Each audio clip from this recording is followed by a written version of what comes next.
नमस्ते दोस्तों, बिहार के युवाओं की मेहनत रंग लाई है। बिहार में छात्र, अभ्यर्थी और आंदोलनकारियों की मेहनत रंग लाई है, क्योंकि बिहार विधानमंडल बदला बदला सा दिख रहा है। विधानसभा का सत्र बदला बदला सा दिख रहा है। जो कभी सबसे निचले पायदान का मुद्दा हुआ करता था, बहाली प्रक्रिया, बेरोजगारी, रोजगार कहां है, इन मुद्दों पर सदन में कोई जिक्र करना भी नहीं चाहता था। सबको अपनी अपनी पड़ी होती थी, हंगामा करते समय निकल जाता था। वैसे इस बार का बिहार विधानमंडल का सत्र, जो ये बजट सत्र कहलाता है, बड़ा ही देखने लायक है। लगता है कि इस बार युवाओं की बात, बेरोजगारों की बात खूब हो रही है। अगर नहीं हो रही है तो सदन के बाहर और सदन के भीतर प्रदर्शन भी हो रहे हैं। सदन के बाहर प्रदर्शन करने वालों में कांग्रेस भी है, राजद भी है, वाम दल भी है, और सदन के अंदर आवाज उठाने वालों में जो सबसे अधिक जोरदार आवाज जिनकी निकल रही है वो लेफ्ट विधायकों की है। भले उसमें संदीप सौरभ का आप नाम ले सकते हैं, मनोज मंजिल का नाम ले सकते हैं, अजित कुशवाहा लगातार उठाते रहे हैं, इन तमाम लोगों का आप नाम ले सकते हैं। कुछ चीजों का मैं जिक्र कर देता हूं, अब फिर मैं इसको आगे बढ़ाऊंगा। और बिहार की वर्तमान स्थिति, और जब पानी सर से ऊपर गुजरा है तो कैसे सदन में रोजगार का मुद्दा सबसे बड़ा मुद्दा बनकर उभरा है, इसी पर चर्चा करेंगे। हुआ क्या, हंगामा प्रदर्शन तो लगातार चलता रहा है, और सबसे बड़ा थैंक यू इसमें जिसको जाता है वो है छात्र नेता दिलीप कुमार की। दिलीप लगातार पटना की सड़कों पर लाठियां खाते नजर आएंगे, हर एक अभ्यर्थी की आवाज बुलंद करते नजर आ जाते हैं। अभी भी जो ताजा जानकारी मिली है उसके मुताबिक वो नालंदा में आंदोलन करने वाले हैं, छात्रों को एकत्रित कर रहे हैं, और 12 सूत्री मांग जो है उसकी शुरुआत भी वहीं से कर रहे हैं, पटना तक पहुंचेंगे। बिहार से लाखों अभ्यर्थियों को आह्वान किए हैं कि आप आइए, छात्रों को बुला रहे हैं, जुड़िए, सरकार के पास अपनी आवाज पहुंचाएंगे। ये उनका प्लान है। उनकी कोशिशें रंग भी लाई हैं, बेचारे जेल भी गए छात्रों के हक के लिए, अभ्यर्थियों की आवाज बुलंद करने के लिए। लेकिन अभ्यर्थियों का जोश उन्होंने जगा दिया। तभी तो पहले लोग कुछ नहीं करते थे, पता ही नहीं होता था करना क्या है, लेकिन हमारे डिजिटल मीडिया के साथियों ने, छात्र नेता दिलीप ने यह दिखा दिया कि अगर आप एकजुट हैं, लगातार आवाज उठाते रहेंगे तो बात सदन तक पहुंचेगी और मुख्यमंत्री के कान तक पहुंचेगी। हुआ भी यही है कि लगातार यह आवाज बुलंद करने का नतीजा है कि अब अभ्यर्थी जागरूक हैं। एनटीपीसी का आंदोलन आपको याद होगा, रेलवे ट्रैक पर कैसे अभ्यर्थियों ने दिखाया था दम, कैसे एसटीटी अभ्यर्थी दम दिखा रहे हैं, कैसे दरोगा अभ्यर्थी दम दिखा रहे हैं। हर कोई कर रहा है, लेकिन कोई सुन नहीं रहा है। तो वो है भर्ती परीक्षा आयोजित करने वाला वह आयोग, वह पर्षद, जो आपकी बात को सुनता समझता नहीं है। ऐसे में कैसे तस्वीर बिहार की बदलती है, यह सूरत तब देखने को मिला जब मैं आज विधानमंडल के सत्र को सुन रहा था। विधानसभा में जिस हिसाब से मनोज मंजिल गरज रहे थे, जिस हिसाब से संदीप सौरभ बात कर रहे थे, तेजस्वी यादव ने भी चर्चा कर दी थी। उन्होंने भी बेरोजगारी के मुद्दे पर, किसी बहाली के मुद्दे को लेकर के उन्होंने चर्चा की थी। चलिए, सबसे बड़ी बात है कि इसमें आप देखेंगे कि मेहनत तो रंग लाई है। अब दिलीप की कोशिश वहां तक पहुंची है, वहां से नेताओं का मामला है कि अब वो कैसे मुख्यमंत्री के कानों में इस बात को प्रेशर डाल के डालते हैं कि सर बहाली प्रक्रिया पूरी कर दीजिए। अब तो हर कोई जान गया है, और ये सबसे इंपॉर्टेंट मुद्दा है। देखिए कैसे सिस्टम कैसे घूमता है। पहले कोई सुनता नहीं था, कुछ होता नहीं था, लेकिन अब लोग डेटा लेके बैठ रहे हैं। जब विधानमंडल के सत्र में, विधानसभा में मनोज मंजिल बोल रहे थे तो उन्होंने बेरोजगारी दर की चर्चा की। उन्होंने कहा कि देश में 8% बेरोजगारी है, और बिहार में शहर और गांव को मिला दे तो 18.5% हो जाता है। हालांकि जो सीएमआई की रिपोर्ट है फरवरी की, वो जो मैंने देखा उसके हिसाब से बिहार में भी 14% बेरोजगारी है। लेकिन जो आर्थिक सर्वेक्षण रिपोर्ट है वो तो पहले से कह रहा है कि 60% लोग यहाँ खुद का काम कर रहे हैं, क्योंकि रोजगार की उपलब्धता उतनी है नहीं। जो बच्चे लोग हैं वो लेबर हैं, इस तरह से उनकी जिंदगी चल रही है। ऐसे में चीजों को कैसे दुरुस्त करना है, कैसे संभालना है, अब तो यह सरकार तय करेगी। लेकिन मनोज मंजिल को जरा सुनिएगा, थोड़ा सा मैं कहता हूं कि आप उनकी बातों को थोड़ा सा सुन लीजिए। और इसलिए महोदय मैं कहना चाहता हूं कि सरकार बहाली कैलेंडर जारी करे, और हिम्मत है सरकार को तो रोजगार पर, नौकरी पर स्पेशल सत्र बुला ले 2 दिन का, बस करा लो बिहार में। तो सुना आपने और मनोज मंजिल ने क्या कहा है कि अगर सरकार में हिम्मत है तो रोजगार के मुद्दे पर कम से कम 2 दिन का विशेष सत्र बुलाएं। अरे बात तो शुरू हुई, कम से कम विशेष सत्र की मांग तो की गई आपके हक के लिए। और ये मैं एक चीज और इसमें जिक्र करना चाहता हूं, मनोज मंजिल आज बोल रहे हैं, संदीप सौरभ बोल रहे हैं, इनके जो महासचिव कहलाते हैं, जो दरअसल राष्ट्रीय अध्यक्ष ही होते हैं लेफ्ट पार्टी के, उसमें से दीपंकर भट्टाचार्य बहुत बड़े नाम हैं। वो हमारे साथ उनका एक इंटरव्यू भी है, हमने ही उनसे जिक्र की थी कि सर बेरोजगारी के मुद्दे को उठवाइए, आपके युवा साथी बिहार में बहुत अच्छा काम कर रहे हैं, अगर ये लोग चाहेंगे तो आवाज दूर तक जाएगी। उन्होंने कहा था कि हाँ, मैं संदीप सौरभ, मनोज मंजिल और अजीत कुशवाहा से कहूंगा कि प्रमुखता से इन मुद्दों को वो उठाएं, और हुआ भी यही। अभी देखिए संदीप सौरभ अलग से एक संघ बनाए हुए हैं कि तमाम बहाली प्रक्रियाओं को एक मंच पे ला रहे हैं। ऐसे अभ्यर्थी जो अलग अलग बहाली से जुड़े हुए हैं सब एक साथ आए। हुआ है जो आंकड़े निकले कि कम से कम 22 प्रकार की बहाली पे सरकार कुंडली मार के बैठी हुई है।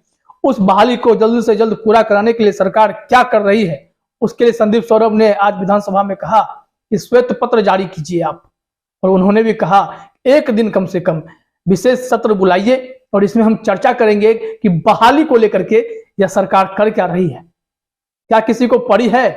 क्या बिहार सिर्फ शराबबंदी से ही तरक्की करेगा या फिर रोजगार के मुद्दे पर भी बिहार बोलेगा? बड़ा जरूरी है इन मुद्दों को समझना। हमारे कई साथी रिपोर्टर लगातार इस आंदोलन को कवर करते हैं, अपने एंड से मेहनत करते हैं कि कम से कम अभ्यर्थियों की आवाज बुलंद हो। मैं अपने साथी का बेहिचक नाम ले सकता हूं, जैसे आदेशपुरी हैं, ये भी कोशिश बहुत करते हैं बिहार में, साल 2 सालों से उनकी मेहनत दिख रही है। छात्र नेता दिलीप की मेहनत दिख रही है, अब इन विधायकों की मेहनत दिख रही है। चिराग पासवान भी गाहे बगाहे प्रेस कॉन्फ्रेंस हो या फिर कहीं बाइट देना हो तो बेरोजगारी की चिंता जरूर करते हैं। वो बोलते हैं, बात करते हैं कि एसटीटी अभ्यर्थी मार खा रहे हैं, वो कहते हैं कि दारोगा बहाली लटकी पड़ी है, शिक्षकों के बहाली को लेकर के सरकार कुछ नहीं कर रही है। जब ऐसे नेता लगातार, खास करके युवा नेता बात कर रहे हैं जिनका भविष्य आगे है, तो उन्हें भी यह तय करना पड़ेगा कि आज आप अगर बहाली प्रक्रिया पे बात कर रहे हैं, अगर आपकी कोशिश से यह मेहनत आपकी रंग नहीं लाई, बहाली प्रक्रिया दुरुस्त नहीं हुई बिहार की, तो बहुत मुश्किल हो जाएगी। थोड़ा संदीप सौरभ को भी हम लोग सुन लेते हैं कि वो क्या कह रहे हैं।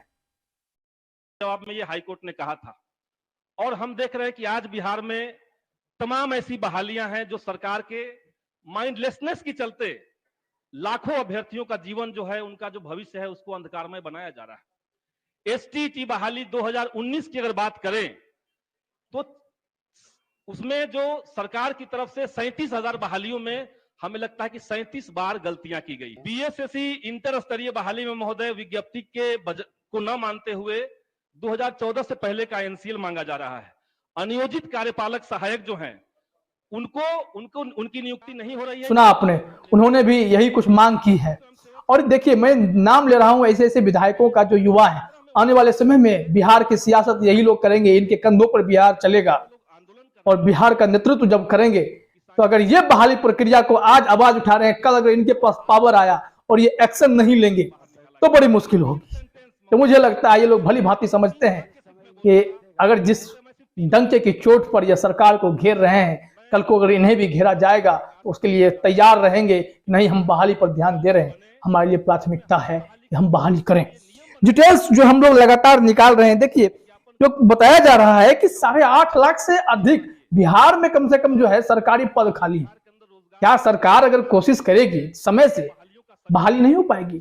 आज जो नेता लोग मांग कर रहे हैं, जो अभ्यर्थी लोग मांग कर रहे हैं, जो छात्र नेता मांग कर रहे हैं, एक ही मांग तो है कि आप बहाली प्रक्रिया का कैलेंडर तो जारी कीजिए। आप जब किसी बहाली के लिए नोटिफिकेशन यानी विज्ञापन जारी करते हैं, उसमें आप लिखिए कि आप किस तारीख तक बहाली प्रक्रिया को एनी हाउ पूरा कर देंगे। ये आपको बताना पड़ेगा। सरकार ऐसा नहीं करती है। बीएसएससी की बहाली से आप जो देख ही रहे हैं, 14 की बहाली 22 आ गया, कौन देख रहा है?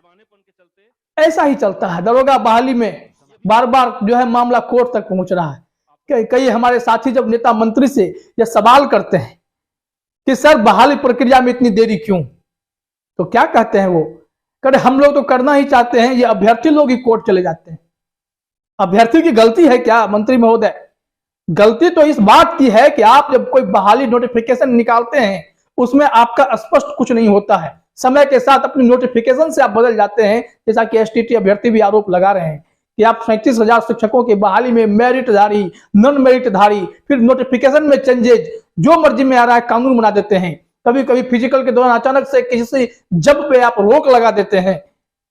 तो अगर प्रक्रिया को आप बदलेंगे, अगर आप गलत करेंगे, कोई अगर मेडिकल का प्रावधान का अगर लाभ उठाना चाहता है तो आप उसको बिना किसी प्रक्रिया में भाग लिए परीक्षा से ही बाहर कर देते हैं। तो ऐसे परिस्थिति में लोग कोर्ट कचहरी नहीं करेगा तो क्या करेगा? तो बड़े मुश्किल से तो नौकरी मिलती है, घर में से लोग झोला झपट्टा लेकर के, सत्तू लेकर के निकल पड़ते हैं कि अगर 1000 पदों पे बहाली आई है तो कस के तैयारी करेंगे, नौकरी मिलेगी, रोजगार पाएंगे। लेकिन यहाँ पर फॉर्म भरते हैं, पटना में जाके तैयारी करते हैं, पता चलता है आज फॉर्म भरे 4 साल बीत गया, अमीन बहाली का क्या हाल है? तो फिर वो इंतजार रह जाता है, पैसे खर्च होने लगते हैं, अभ्यर्थी लौट के घर आ जाते हैं क्योंकि उन्हें पता है कि फॉर्म भरने के लिए भी पैसे उन्होंने कर्ज से ही लिए थे। तो इन परिस्थितियों से निपटने के लिए अच्छी बात यह है, तमाम अभ्यर्थियों के लिए जो तैयारी कर रहे हैं, जो बार बार इस मुद्दे को लेकर के सवाल खड़े करते हैं कि सरकार क्या कर रही है, तो सरकार के नाक में दम करने का साहस जो आप लोगों ने दिखाया है, तो आज आपके प्रतिनिधि, जनप्रतिनिधि सदन में चीख चीख कर सवाल पूछ पा रहे हैं, क्योंकि पहले शायद उनको यह जानकारी ही नहीं थी कि बिहार की व्यवस्था कितनी खराब है, बहाली सिस्टम कितनी बदतर है। इसको लेकर के कोई सोचता ही नहीं था। जब कानों तक बात पहुंची तो मुख्यमंत्री के कानों तक भी बात पहुंची है। यह बहाली प्रक्रिया कैसे दुरुस्त होगी, यह जिम्मेदारी तो सरकार की है, क्योंकि सरकार के पास पैसा तो है नहीं।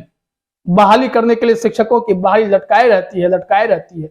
एक बहुत अच्छे बात एक नेता ने कही कि 8.5 लाख रोजगार सरकारी पदे खाली हैं, सरकारी पद पर बहाली हो सकती है, लेकिन सरकार जानबूझ के नहीं कर रही है। इसको एक कड़ी से जोड़िए।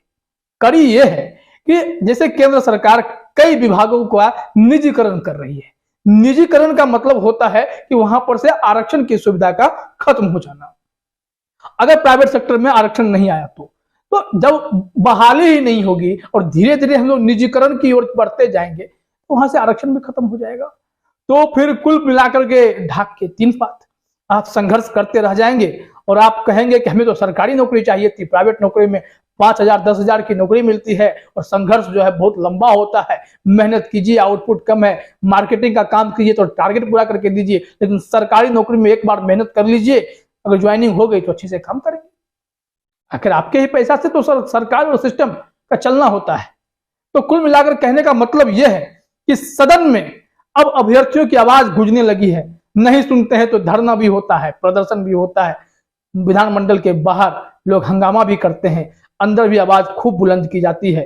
तो बेरोजगारी पे इस बार बात हुई है, जोरदार जबरदस्त बात हुई है। मुझे लगता है कि यह सत्र यह साबित करेगा कि बजट में अगर आपने रोजगार को लेकर के ढंग से प्रावधान नहीं किए, अगर आपने इन युवकों को सड़क पर ही रखा, तो अब शायद जनता जाग चुकी है और आप कितना भी घालमेल कर लें तो भी आप युवाओं का कुछ नहीं बिगाड़ पाएंगे। सत्ता पलट हो सकती है और जिनसे उम्मीद है उन्हें युवा आगे बढ़ाएंगे और फिर मांग करेंगे कि रोजगार दो, बिहार को बेरोजगारी से मुक्त करो। फिलहाल इस वीडियो में इतना ही। आपका बहुत बहुत धन्यवाद।